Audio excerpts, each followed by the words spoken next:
tell the difference between an impulse and an idea? Well, usually, will it serve someone?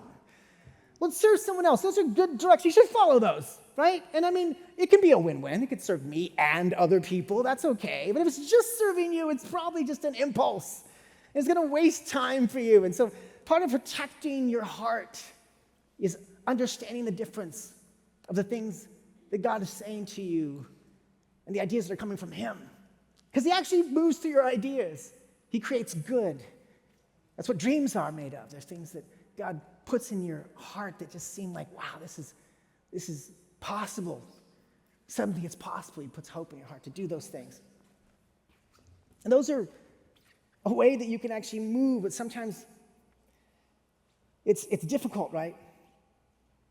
And so impulses are influenced by our outer world, but Jesus, he wasn't talking to people who had YouTube.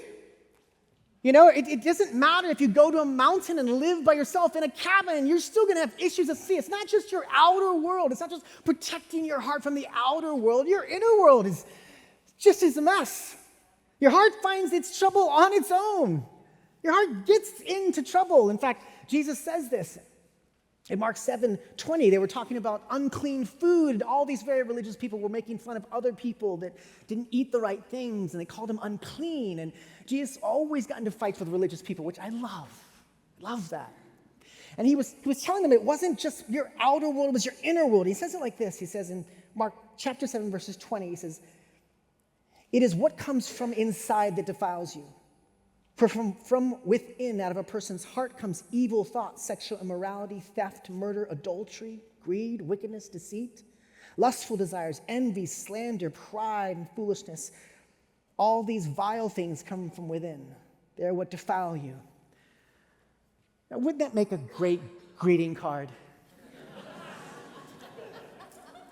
Your heart is vile. Happy birthday. But are you correcting it? When you track, you force yourself to see reality. And God designed an amazing human system to help you guard your heart. It's called healthy relationships. Healthy relationships. Healthy relationships are like a character gym. Because people are like mirrors to you, right? Have you ever been to a gym with no mirrors? Of course you haven't. They don't exist, right? They existed for just a moment and they went out of business, right? Because you need mirrors when you go to the gym. You need to see like your biceps. You need they're essential. I mean, really, what's the point without mirrors? Right, guys? Thank you. Somebody's with me. All right. What's the point? Like, but where is the gym for your character? And that really is about healthy relationships. It's people that will tell you the truth. I have a friend in Seattle. He's a music director for a church, and he got this phone call from the late Paul Allen's assistant, and she said, "Mr. Allen would like to invite you to come on his boat to help him with his band. He's gathered some friends, and we're leaving tomorrow for 2 weeks. Would you come?" Now, my friend didn't know Paul Allen. He didn't know. This is a call out of the blue, and he calls his wife and says, "Should I go, honey? I'm going to end up, messing up my schedule." She goes, "You fool, of course, go." So he gets his stuff together, and he ends up going on this boat, and they're jamming out. It was Paul Allen and some of his friends, one of which was, Bono and The Edge and, some other rock stars who were there, and they're jamming out to this great song, and things are going really well, and my friend's just like, "Oh, man, I'm living the life. Like, this is like dream come true to be in this room with people that I admire." And then Paul Allen plays the wrong chord progression. And my friend, he says, he stops everything. He says, "Mr. Allen, that's the wrong chord progression. This is the right one." He starts to correct him, and everything changes in the room. He says Paul took his guitar off, put it down, and he walks out of the room. And, of course, the guys in the room look at him and says, "Man, what'd you do?" And my friend felt so small. He went to his quarters. He's in this boat. He says it's as big as a hotel. Now he's in his quarters. He's going, "Now I'm stuck for 2 weeks with people that I love and admire who now hate me. And I can't walk away. Like, I'm on a boat. I'm not going to helicopter off of this boat. You know, it just feels horrible. And the next morning, he's like playing piano. He's doing his devotional, and he's praying, and Paul Allen walks in the room. And he starts, "Oh, Mr. Allen, I am so sorry." And Paul says, "No, stop right there. I'm going to stop you. You were right. I was wrong. I was playing the wrong chord progression." He says, "Do you know why I hired you? I hired you for 2 reasons. One is I knew you were the best in Seattle. Number 2, they told me you would always tell the truth."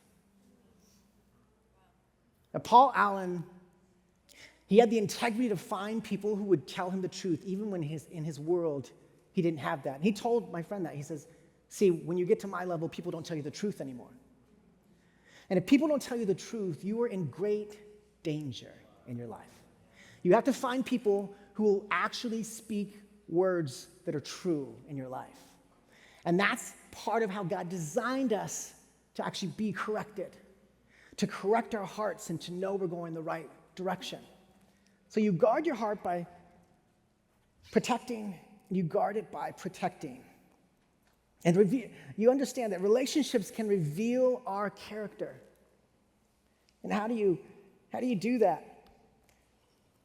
I mean, it may be that like people are trying to tell you the truth, but maybe you're not listening.